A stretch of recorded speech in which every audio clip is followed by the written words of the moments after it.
भाई बहनों, आज की रोटी की हर सदस्य व्यक्ति के लिए यीशु ख्रिस्तांची मधुर नामाचे सप्रेम नमस्कार। आज की दिनांक 12 जानेवारी 2026 सोमवार। आशीर्वादित विशेष अधिकार। मगाल प्रलयानंतर 9 दिन 350 वर्ष जगला। असा प्रकाराने आगाचे सर्व आयुष्य 950 वर्षाची होते आणि तो मरणे पावला। उत्पत्ती 9 अध्याय 28 वचन से 29 वचन। नोवाकडे बघा, तो या पृथ्वीवर 950 वर्ष जगला।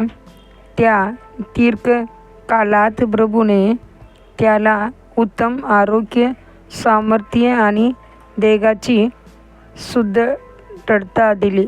त्या पारंपरिक पिढ्यात रुग्णालये नव्हती, डॉक्टर नव्हते, तरीही प्रभू स्वतः नोवाचे महान वैद्य होता। ज्याने नोवास आगवार कृपा केली, तोच देव तुम्हालाही उत्तम आरोग्य, सामर्थ्य आणि आशीर्वादित दीर्घ आयुष्य नक्की देईल। प्रभू म्हणतो, माझ्याद्वारे तुझे दिवस वाढतील आणि आयुष्याचे वर्ष तुला अधिक मिळतील।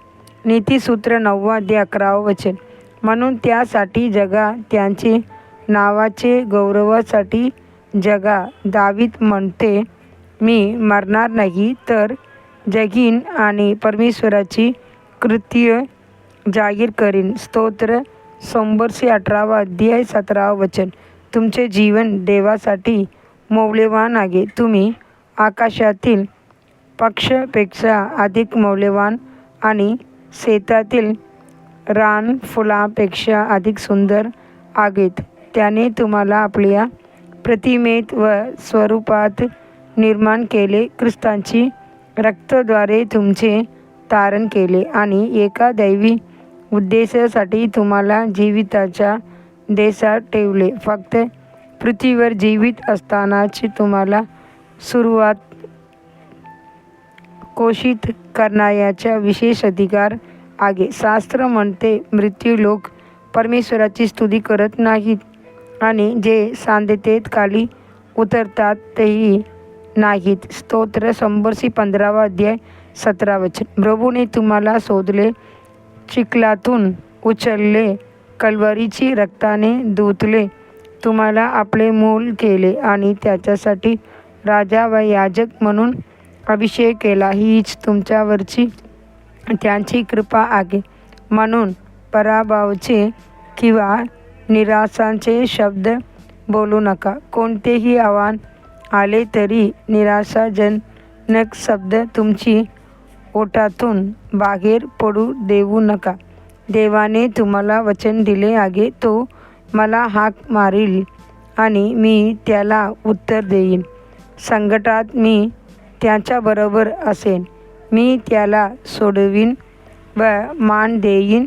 दीर्घायुष्याने मी त्याला तृप्त करीन आणि माझे तारण त्याला दाखवीन। स्तोत्र 91 अध्याय 15 आणि 16 वचन। जीवन व मृत्यू जिभेच्या अधिकारात आहेत, मृत्यू व जीवन जिभेच्या अधिकारात आहेत। नीतिसूत्र 18 अध्याय 21 वचन। प्रभू पुन्हा म्हणतो, माझा पुत्र, माझ्या नियमाला विसरू नकोस, कारण ते तुला दीर्घ दिवस, दीर्घायुष्य व शांतता वाढवून देतील।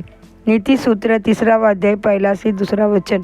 देवाची लेकरांनो, पूर्णपणे व फलदायी जीवन जगा। जोपर्यंत प्रभू तुम्हाला या पृथ्वीवर ठेवतो, तोपर्यंत त्याच्या इच्छेनुसार त्यांच्या आनंदासाठी आणि त्यांची सेवेसाठी पूर्णपणे जगा। तुमचे जीवन करुड्यासारखे नवे सामर्थ्य मिळावे। पुढील म्हणण्यासाठी वचन। परमेश्वर तुझे जीवन नाशापासून सोडवतो, तो तुला प्रेमळ कृपेने व कोमल करुणेने मुकुट घालतो। तो तुझे तोंड चांगल्या गोष्टींनी तृप्त करतो, म्हणून तुझे तारुण्य करुड्यासारखे नवे होते। स्तोत्र 103 अध्याय 4 आणि 5 वचन।